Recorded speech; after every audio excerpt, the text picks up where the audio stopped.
Good morning, students. Myself, Mukesh Thakran, PGT Physics. Student, today I will teach you Chapter 8 of 11th Physics, Gravitation. आज हम 8th chapter study करेंगे 11th physics का, जो कि आप नीचे लोअर क्लासेज में भी आप उससे वेल नोन है, ग्रेविटेशन. तो student, let's start gravitation. Student, first we define gravitation. What do we mean by gravitation? जो gravitation वर्ड है क्या होता है ये स्टूडेंट? ग्रेविटेशन जो वर्ड है ये यूज किया गया है जो दो ऑब्जेक्ट इस यूनिवर्स के अंदर कहीं पर भी अगर कोई दो ऑब्जेक्ट्स हैं, दो बॉडीज हैं, तो उनके बीच में एक फोर्स एग्जिस्ट होता है जिसको नाम दिया गया है gravitation. So let's start. Gravitation, the force of attraction between any two bodies of the universe is called gravitation. Force of attraction between any two bodies of the universe is called gravitation. इस universe की बात कर रहे हैं हम student. Universe के अंदर कहीं पर भी कोई दो बॉडीज है, उनके बीच में जो फोर्स होता है वो फोर्स बोला जाता है ग्रेविटेशन. किसने डिस्कवर किया था इसको? It was discovered by Newton in year 1665. 1665 में ये न्यूटन ने डिस्कवर किया था ग्रेविटेशन को. When he was saw an apple falling down a tree. एक सेब जैसे नीचे गिरता हुआ उसने देखा और उसके बेसिस में उसने देखा कि ये सेब नीचे की तरफ क्यों गिर रहा है, ऊपर क्यों नहीं जा रहा है. तो उसने वहां से आइडिया लगाया कि जरूर कोई फोर्स है जो इसको नीचे की तरफ अट्रैक्ट कर रहा है. तो वो जो अर्थ का फोर्स था और एप्पल के बीच में जो फोर्स था, वो दो ऑब्जेक्ट के फोर्स को स्टडी किया उसने. तो इसने देखा कि इसी तरह का फोर्स कोई भी दो ऑब्जेक्ट हम कहीं पे भी रखे यूनिवर्स में, उनके बीच में लगेगा, और जिसको उसने नाम दिया ग्रेविटेशन.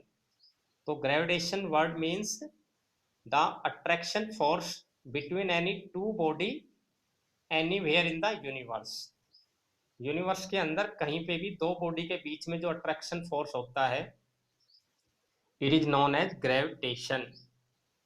न्यूटन्स ने ग्रेविटेशन के लिए एक लॉ दिया है which we call Newton law of gravitation.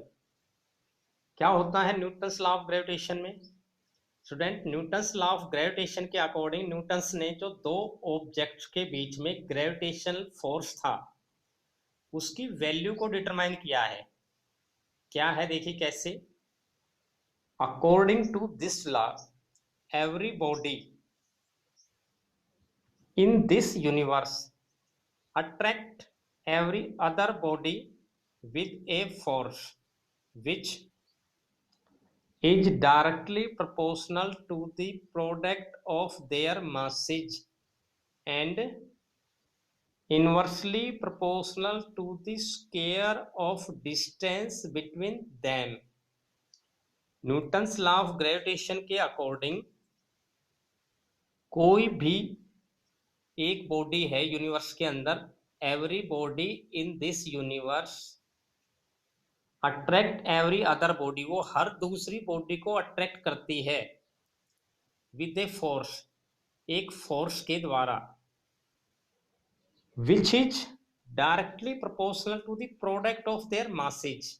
जो फोर्स उनके मासेज के प्रोडक्ट के डायरेक्टली प्रोपोर्शनल होगा, यानी कि जितने बड़े मास का प्रोडक्ट आएगा उतना ही ज्यादा फोर्स से वो अट्रैक्ट करेंगी, और जितना मास का प्रोडक्ट कम होगा उतने ही कम फोर्स से वो अट्रैक्ट करेंगे. डायरेक्टली प्रोपोर्शनल का मतलब ये है which is directly proportional to the product of their masses, उनके मास के प्रोडक्ट के डायरेक्टली प्रोपोर्शनल होगा, and inversely proportional to the square of distance between them.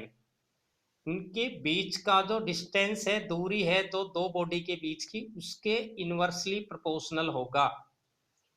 Inversely proportional का मतलब है कि जितना डिस्टेंस बढ़ेगा उतना ही दोनों के बीच का फोर्स कम हो जाएगा।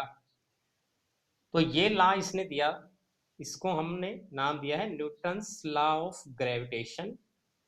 कि जो ग्रेविटेशनल फोर्स है दो ऑब्जेक्ट्स के बीच में, वो उनके मास के प्रोडक्ट के डायरेक्टली वेरी करता है, और बीच में जो डिस्टेंस है उसके इनवर्सली वेरी कर लेगा। एक सिंपल डायग्राम से समझिए इसको, देखिए। अगर हमारे पास कोई दो मासेज है, दो बॉडी है, एक मास है m1, ये एक बॉडी का मास हो गया, ये दूसरी बॉडी है मास m2, और इनके दोनों का जो सेंटर का डिस्टेंस है वो हमने लिया r। r कोई भी डिस्टेंस है मीटर में, आधा मीटर हो सकता है, 1 मीटर हो सकता है, 2 मीटर, कितना भी ले लीजिए। तो जब भी कोई दो बॉडी, उनका कोई भी मास हो m1 m2, m1 m2 की वैल्यू कुछ भी हो सकती है, अगर वो किसी डिस्टेंस से एक जगह पे रखे हुए हैं यूनिवर्स के अंदर कहीं भी, तो इन दोनों के बीच में, इन दोनों मासेस के बीच में जो ग्रेविटेशनल फोर्स होगा वो क्या होगा, इन दोनों के प्रोडक्ट के डायरेक्टली और इनके बीच के डिस्टेंस के स्क्वायर के इनवर्सली वेरी करेगा। देखिए, इसको ड्राइव करने के लिए, प्रूव करने के लिए, भी consider two masses m1 and m2 separated at a distance r as shown in figure.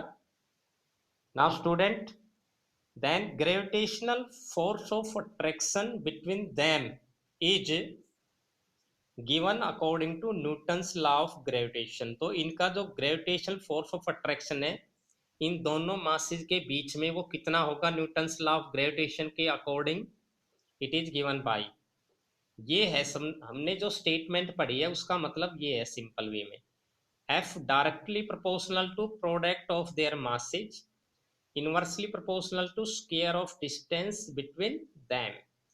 और जब हम इस प्रोपोर्शनलिटी साइन को रिमूव करेंगे, we get F equals to G m1 m2 divide by square r square, distance का square.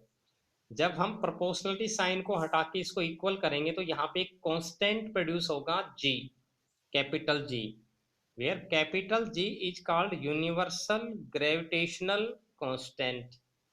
इसको हमने क्या नाम दिया है, यूनिवर्सल ग्रेविटेशनल कांस्टेंट। ये यूनिवर्सल ग्रेविटेशनल कांस्टेंट है, यानी कि ऑल ओवर द यूनिवर्स इसकी वैल्यू कांस्टेंट है। तो यहाँ पर ये जो रिलेशन है, it define the Newton's law of gravitation. Thank you student, have a good day.